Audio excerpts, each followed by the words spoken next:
This person says, this is my favorite can of beans. Mac's favorite. Thank you, Mac. Give it up for Mac.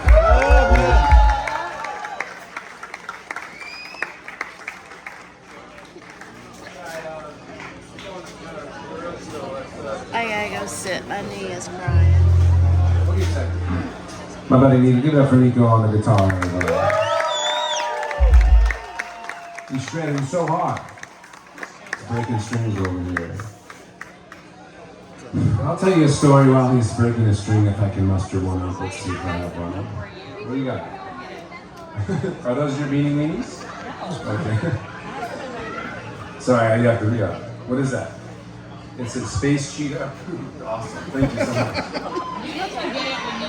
Thank you. So many gifts here at the Moonshine Bar.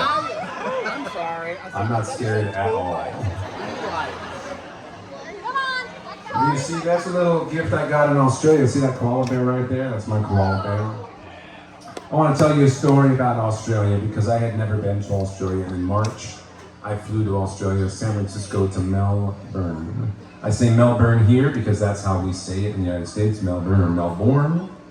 Down there they say Melbourne, but when I'm here I'm going to say Melbourne or Bourne because I've learned something in my travels. You got to say the name of the city when you're there the way they say it, and when you go back home you got to say the way they say it back home. Otherwise, you're a total douchebag. I didn't know that. It's a weird rule we have as a society, but it's how it is. Because you don't want to be that white guy who goes to Cuba and comes back and he's like, Cuba is so beautiful. I flew from San Francisco to Melbourne, and when I got there, I was very tired. Obviously, it's a long flight. And the guy picked me up, his name was BT. He was in charge of booking me, and he gave me all the do's and don'ts of an American in Australia. What to do and what not to do. And first thing he said was, don't talk about the jet lag. Everyone talks about the jet lag. We get it, we're far away, we're sick of the jet lag. I said, fine, I won't talk about it. And every Australian I met was like, hey, how's the jet lag, mate? And I was like, whoa, I don't know what you're talking about. It's a crazy country. Continent and a country all in one. Beautiful. And I was walking there, I was there for a few days, and my tour manager down there, Sam, he said, John, do you want to go to a koala sanctuary? I said, yes, I do. He took me to a koala sanctuary.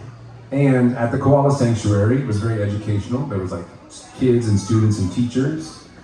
And I was walking past this ranger talking to a bunch of kids, and I heard the craziest thing. Ranger, adult ranger talking to kids. He was like, all the koalas here have chlamydia. I was like, damn. That's heavy to lay on the kids.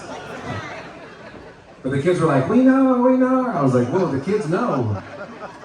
This is a crazy country. I turned to Sam, I said, is this true? He said, yeah, don't worry about it. Don't let it ruin your koala sanctuary experience. Sure, but they don't know they have chlamydia. Look at them, they're fine. It burns a little when they pee. They got bigger problems, all right? They're little cute koala bears.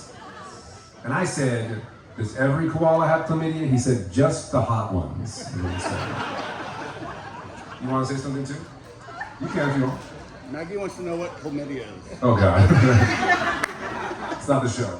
We got a lot of people coming up. You want to introduce yourself, bro? I'm just a history nerd. I was going to say, how did your ancestors get to the Western Hemisphere? That helped them get across the Bering Strait? I don't know. Maybe. I don't know. Yeah, thank you. I appreciate all of the input today. This is a lovely festival. We're learning and growing together. How's Nico doing? Good.